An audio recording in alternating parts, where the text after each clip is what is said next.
Hello student, आज के segment में हम ह्यूमन सर्कुलेटरी सिस्टम स्टार्ट करेंगे। प्रीवियस लेक्चर में हमने टाइप ऑफ सर्कुलेशन पढ़ा था, वो सब आपको क्लियर होगा। तो today we will start human circulatory system. Human circulatory system are composed of three parts कह सकते हैं, या हम थ्री सेगमेंट इसके अंदर डिस्कस करेंगे। That is body fluid which include blood and lymph. Second is blood vessel, जिसके अंदर हम पढ़ेंगे arteries, veins and capillary. And the most important pumping organ that is heart, जो हमारे पूरे बॉडी में ब्लड को सर्कुलेटिंग मोशन में रखता है। तो हार्ट की एक्टिविटी क्या होती है? तो the study of human circulatory system या सर्कुलेटरी सिस्टम की स्टडी को क्या कहते हैं हम? एंजियोलॉजी। तो एंजियोलॉजी, आप लोगों ने एंजियोप्लास्टी भी सुनी होगी, एंजियोलॉजिस्ट सुने होंगे जो ब्लड वेसल्स को डील करते हैं कि किस तरह का डायमीटर है, कोई क्लॉटिंग है, कोई थ्रोम्बोसिस हुई है, कोई एथरियोस्क्लेरोसिस हुई है, उन सबको डील करते हैं ये। तो सबसे पहले जिन्होंने एंजियोलॉजी की फाउंडेशन रखी थी वो थे William Harvey, which is said to be father of angiology, and he called heart as the pumping station of the body. अब इतना तो आपको क्लियर हो ही गया होगा कि ह्यूमन सर्कुलेटरी सिस्टम में हम ये three segment one by one discuss करेंगे। तो आज के सेगमेंट में हम कवर करेंगे ब्लड वेसल्स। क्या होते हैं ब्लड वेसल्स, ह्यूमन के अंदर कैसा सर्कुलेटरी सिस्टम होता है, ये मैंने आपको प्रीवियस सेगमेंट में एक्सप्लेन किया था कि human possess closed circulatory system, that is blood circulated inside the blood vessels including arteries, veins and capillaries. So today we will start blood vessel. Blood vessel are of three type: artery, vein and capillary. कि artery vein की histology कैसी होती है, capillary की histology कैसी होती है। Capillary are the thinnest blood vessel which actually participate in exchange of gases, exchange of nutrient etcetera. तो first come over histology of blood vessel. अब तक आप लोग आर्टरी और वेन सुनते ही आपके माइंड में आता है कि artery carry oxygenated blood away from heart, whereas veins carry deoxygenated blood towards heart. ये आपने पढ़ा है नॉर्मली, लेकिन आज और हम लोअर क्लास से आर्टरी को रेड कलर से रिप्रेजेंट करते आए हैं और वेन्स को ब्लू कलर से रिप्रेजेंट करते आए हैं। लेकिन before explaining the functioning of arteries and veins and certain exceptions, हम पढ़ेंगे आज histology of artery and when कि आर्टरी और वेन्स में कितनी लेयर्स होती हैं, किस मैनर में अरेंज होती हैं। हालांकि आपके एनसीईआरटी में बिल्कुल भी एक्सप्लेन नहीं किया गया, लेकिन निट का बहुत ही इंपॉर्टेंट टॉपिक, एक इंपॉर्टेंट सेगमेंट है। दैट्स वाई आज first focus over histology of blood vessels. Artery and veins here have three layers: tunica externa, tunica media and tunica interna. थोड़ा सा एक्सप्लेन करने से बता दूं मैं, ट्यूनिका एक्सटर्ना नाम से क्लियर हो रहा होगा, आउटर मोस्ट लेयर है। Tunica media is the middle layer and tunica interna is the inner most layer. Whereas this capillary having single layer, that's why the wall of capillary is very thin. Hence it is site of gaseous exchange and nutrient exchange. Clear है आपको? तो next come over histology of blood vessel. Blood vessel are composed of three layer: artery and vein. यहाँ पे मैं किसको ले रही हूँ? Artery and vein. Here arteries and vein are composed of three layer: tunica externa, tunica media and tunica interna. तो one by one हम explain करेंगे. Tunica externa, which is also said to be tunica adventitia, it is the outermost layer and made up of fibrous tissue. Mainly ये कौन से fibre से मिलके बने हैं? कोलेजन फाइबर से, which is the white fibrous tissue, white in colour होती हैं। तो it is made up of fibrous tissue, और आपको पता ही है कोलेजन फाइबर सबसे स्ट्रॉन्गेस्ट फाइबर होता है। इसका मतलब आउटर मोस्ट लेयर का मेन काम क्या होगा? स्ट्रेंथ और प्रोटेक्शन देना। Hence it provide strength to blood vessels. तो आपसे पूछा जाए, name the layer which provides strength to the blood vessel, that is artery and vein, is tunica externa, which is composed of white fibrous connective tissue. It is supplied with nerves and vasa vasorum. Nerve supply होती ही है, हर जगह पे nerve ending होती है। जैसे pain feel होता है आपको जब भी इंजेक्ट किया जाता है, इंट्रावेनस इंजेक्शंस लगाए जाते हैं, तो nerve ending is located everywhere in the body, जो स्टिमुलस को पिकअप करती हैं, रेस्पॉन्स शो करती हैं। And second one is vasa vasorum. ये टर्म आपके लिए बिल्कुल न्यू है। What do you mean by vasa vasorum? Vasa vasorum means blood vessels with blood vessel, या हम कह सकते हैं vasa vasorum are the vessel which supply nutrient and oxygen itself to blood vessel. मतलब आप खुद कहेंगे कि ब्लड वेसल में तो इटसेल्फ ब्लड फ्लो कर रहा है, वो वहाँ से क्यों नहीं ले रहा न्यूट्रिएंट, तो वो वहाँ से न्यूट्रिएंट नहीं लेता। जो आउटर मोस्ट वॉल होती है इसी में ब्लड वेसल्स प्रेजेंट होते हैं and that blood vessel is said to be vasa vasorum. तो बीच में एक क्वेश्चन आता है बेटा, इंपॉर्टेंट है ये, कि क्या होती है वासा वेसोरम, या name the blood vessel which itself supply blood to the blood vessel. एक ऐसी ब्लड वेसल या ब्लड वेसल का नाम बताइए जो ब्लड वेसल को ही ब्लड सप्लाई करती है, and that is said to be, that structure is said to be vasa vasorum. That's why it is said to be blood vessel with blood vessel, vasa vasorum. Next one is the middle layer which is said to be tunica media. Name से clear है, tunica का, tunic का मतलब होता है layer, media का मतलब middle layer.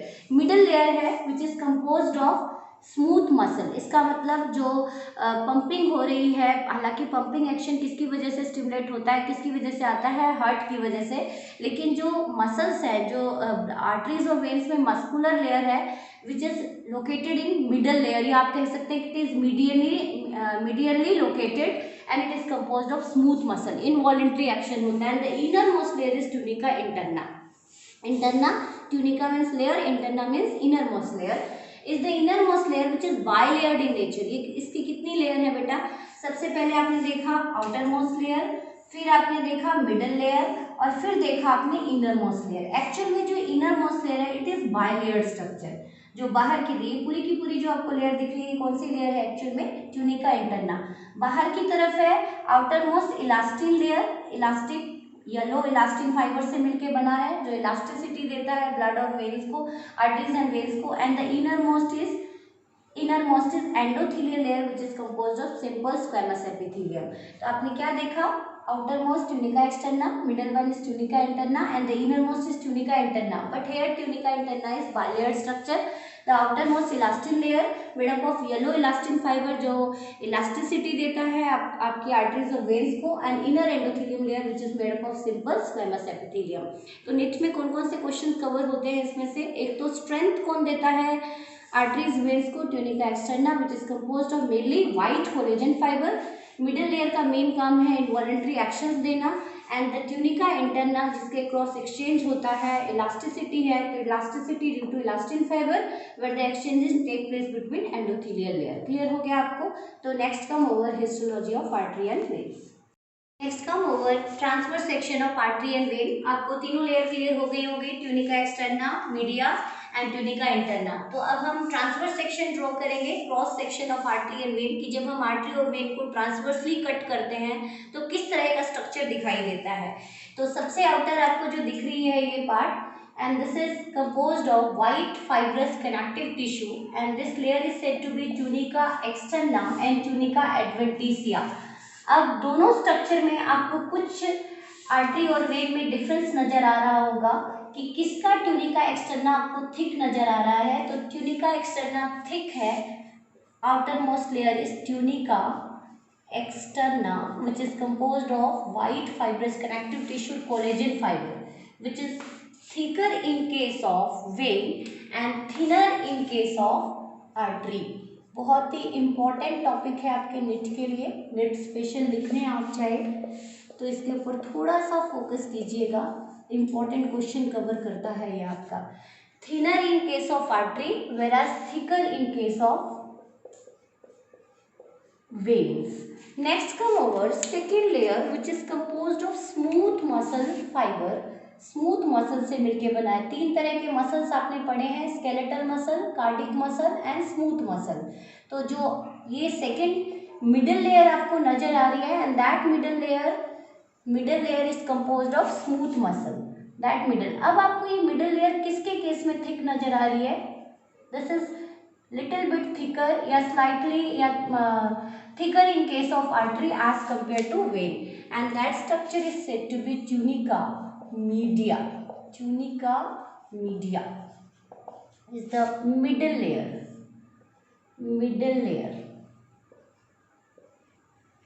tunica externa is composed of collagen fiber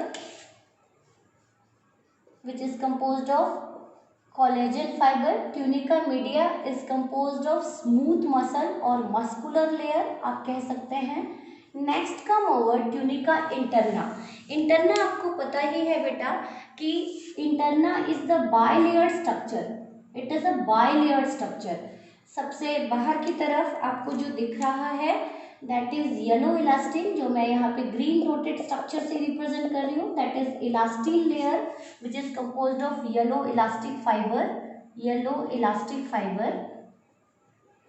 this is, मैंने आपको बताया था आउटर इलास्टिन लेयर जो किससे मिलके बना है, this is outer elastin layer, outer elastin layer and the innermost endothelial layer, endothelial layer। Again इसमें भी आपको दिख रहा है outer elastin layer which is represented by green dotted structure and the innermost endothelial layer which is composed of squamous epithelium, which is composed of squamous epithelium।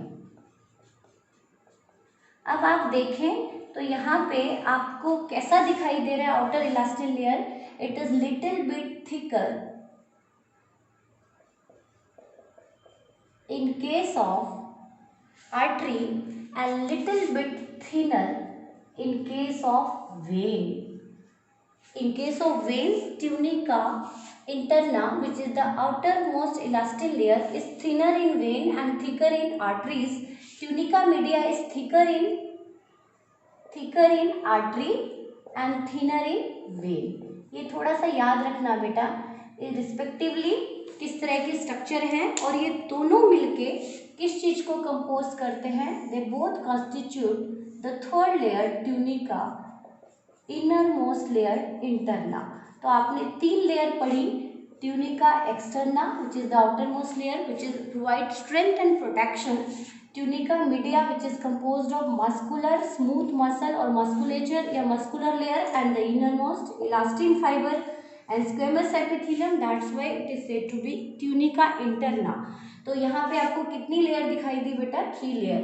अब आप देखें जो ओपन स्पेस है and that open space is said to be lumen, तो यहाँ पे lumen कैसा दिख रहा है आपको, narrow lumen, whereas in case of vein it is wider lumen।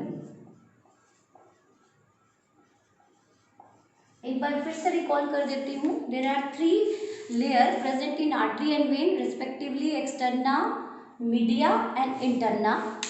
Externa is composed of white collagen fiber, that's why provide strength to arteries and veins, and second one is tunica media which is composed of smooth muscle, little bit thicker in case of artery and thinner in case of vein, whereas the innermost layer is tunica interna which is again bilayered structure, outermost is elastin fiber layer and second innermost is the endothelial layer which is composed of simple squamous epithelium। इसका lumen कैसा होता है बेटा, narrower lumen is found in artery whereas wider lumen is found in case of veins। next come over transverse section of capillary, कि question पूछा जाता है कि जो गैसेस एक्सचेंज होती हैं वो क्यों होती हैं कैपिलरी के अक्रॉस, तो मैं आपको बता दूं it is just composed of single layer structure that is simple squamous epithelial layer and that layer is said to be endothelial layer or simply endothelium, and it is resting over basement membrane which moist and lubricate the exchanging surface। Lecithin होती हैं, कुछ phospholipids होती हैं जो इसके surface को क्या रखती हैं, मॉइस्ट भी रखती हैं। तो here single layer structure is endothelium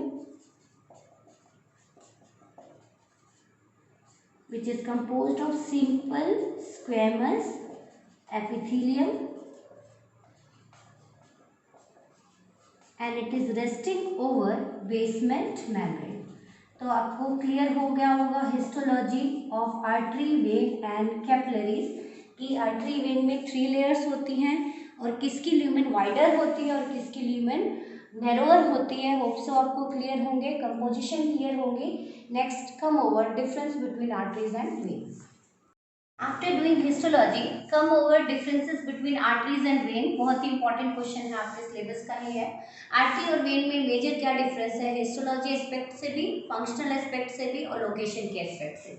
तो फर्स्ट, आर्टरी का जो मेन फंक्शन है, it carry oxygenated blood away from heart, कि ये ब्लड को कहाँ लेके जा रही है, away from heart to all body part for systemic circulation.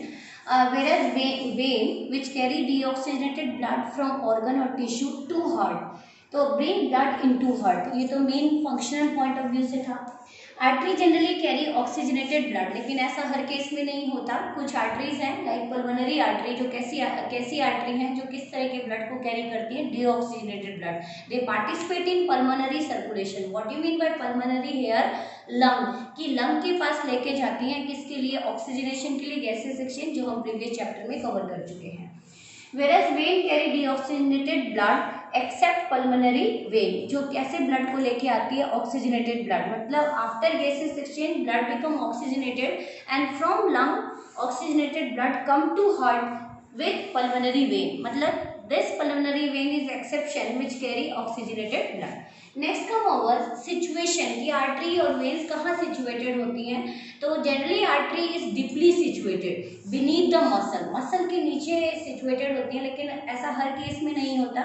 जैसे आपने देखा होगा, जब भी इंट्रावेनस इंजेक्शन लगते हैं तो हमारे रिस्ट रीजन में या इस पाम रीजन में, इस रीजन में लगाए जाते हैं, क्योंकि यहाँ पे आर्टरीज इजीली अवेलेबल हो जाती हैं, क्योंकि हेयर आर्टरीज आर सुपरफिशियल, ऊपर की तरफ लोकेटेड होती है, सुपरफिशियल। तो deeply situated under the muscle except in wrist region, wrist region कलाई वाले रीजन में, नेक रीजन और इन एंकल रीजन, जहाँ पे आप पल्स को इजीली डिटेक्ट कर सकते हैं। आप यहाँ पे टच करें या अपने रिस्ट को टच करें तो आपको पल्स क्लियरली दिखाई देगा, क्योंकि जो ब्लड फ्लो हो रहा है आर्टरी में, it is flow due to pumping action of heart. तो आपको हार्ट बीट नोटिस करना है, तो आपको जनरली कहाँ नोटिस कर सकते हैं आप, रिस्ट में, एंकल में और इन neck region.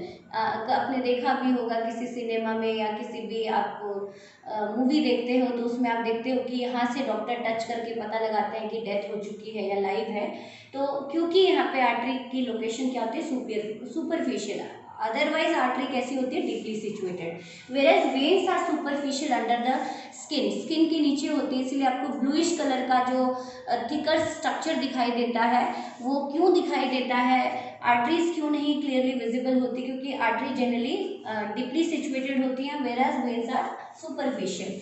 Do not have walls, wall का कोई काम नहीं है यहाँ पे, क्योंकि हार्ट ब्लड को पंप कर रहा है तो कॉन्टिन्यूसली टुवर्ड्स ग्रेविटी ब्लड बहे जा रहा है, there is no backward flow. क्योंकि यहाँ पे आप देखें कि ये हार्ट है और हार्ट ने ब्लड पंप किया आर्टरीज के थ्रू, आर्टरीज के थ्रू टुवर्ड्स ग्रेविटी जा रहा है, ये ब्लड ऑक्सीजनेट कर रहा है सभी ऑर्गन को, या ऑक्सीजन सप्लाई कर रहा है, तो टुवर्ड्स ग्रेविटी ब्लड जा रहा है। लेकिन सपोज ये कोई ऑर्गन है, यहाँ पे इसने ऑक्सीजनेट कर दिया, ऑक्सीजन दे दिया, नाउ ब्लड बिकम डीऑक्सीजनेटेड, तो वेन इसको कैरी करके लेके आ रहा है, कहाँ तक लेके आ रहा है, हार्ट तक।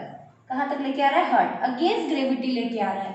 दैट्स वाई इन वेन में वॉल प्रेजेंट होती है, ताकि उसकी बैकफ्लो ना हो, क्योंकि वेन ब्लड को कहाँ लेके जा रहे हैं, अगेंस्ट ग्रेविटी, आर्टरी कहाँ लेके जा रही है, towards gravity. That's why there is no requirement of valve in case of artery, there is requirement of valve to prevent backward flow. Reason क्या पूछा जाए आपसे कि वॉल्व क्यों होती है, आप पढ़ते आ रहे हैं, वेन्स में वॉल्व प्रेजेंट होती है, because it prevent backward flow, because blood circulated against the gravity that is towards lung. On the basis of histology, अभी अभी मैंने आपको हिस्टोलॉजी करवाई है आर्टरी, वेन एंड कैपिलरी की, तो आपने पढ़ ही लिया। Tunica externa is thinner in case of artery, whereas thicker in case of vein. Tunica media is thicker in case of artery, whereas thinner in case of vein. Elastin layer is thicker in case of artery, whereas thinner in case of vein, whereas lumen is narrower in case of artery and wider in case of vein. Next difference, empty after death of animal, जैसे death होती है animal की, किसी की, human being की, तो arteries बिल्कुल vacant या एम्प्टी हो जाती है, लेकिन blood remain in when even after death. Next, from a cut, जैसे सपोज आपका कोई कट लग जाए तो आप देखते हो ब्लड ऊज आउट होना शुरू हो जाता है, तो कैसे पता लगाते हैं डॉक्टर या कोई भी कंपाउंडर की आर्टरी में कट लगा है या वेन में कट लगा है। तो यदि जर्की फ्लो आ रहा है ब्लड का, जर्की फ्लो क्यों, क्योंकि हार्ट ने पंप किया, तो ब्लड निकलेगा जर्की मोशन के साथ, रिलैक्स करेगा, ब्लड धीरे धीरे ऊज आउट होगा। फिर ब्लड हार्ट पंप करेगा, तो इस तरह से जर्की मोशन में भी ब्लड ऊज आउट हो रहा है, बाहर निकल रहा है। तो कट, यहाँ पे मैं नॉर्मल आर्टरी की बात नहीं करी, कहीं आप सोचें कि नॉर्मल आर्टरी में जर्की मोशन में ब्लड फ्लो करता है। यहाँ पे हमने कंडीशन लिया है कट आर्टरी की, यदि आर्टरी में कट लग जाए तो वहाँ से कैसा ब्लड फ्लो होता है। तो here blood flow is jerky due to pulsating action of heart, due to pulsating action of heart, whereas the from a cut vein blood flow is uniform or regular, क्योंकि यहाँ पे कोई pulsating action नहीं होता। That's why blood flow when में कैसा होता है, रेगुलर होता है, कट यूनिफॉर्म होता है, नॉर्मल। यहाँ पे भी मैंने कट वेन और कट आर्टरी लिया है, इसको आप नॉर्मल आर्टरी और नॉर्मल वेन से कंसीडर नहीं करेंगे। नॉर्मली हमारे बॉडी में ब्लड यूनिफॉर्म सर्कुलेट होता है, वेन में वॉल प्रेजेंट होती है, लेकिन यदि हम कट आर्टरी और वेन को कंपेयर करें तो कट आर्टरी में कैसी ब्लड फ्लो होता है, जर्की, और कट वेन में कैसा फ्लो होता है, रेगुलर और यूनिफॉर्म फ्लो होता है। तो आज का हमारा ब्लड वेसल का टॉपिक खत्म हो गया। नेक्स्ट सेगमेंट में हम डिस्कस करेंगे ब्लड एंड इट्स कॉन्स्टिट्यूएंट। आप कंप्लीट लेक्चर व्यू करेंगे, लाइक करेंगे, प्लीज़ सब्सक्राइब कीजिए मेरे लेक्चर्स को। एंड मोस्ट इंपॉर्टेंट, किसी को नोट्स बनाने हैं तो लास्ट में आपको, इस वीडियो के लास्ट में आपको स्क्रीनशॉट्स में मिलेंगे। Thank you.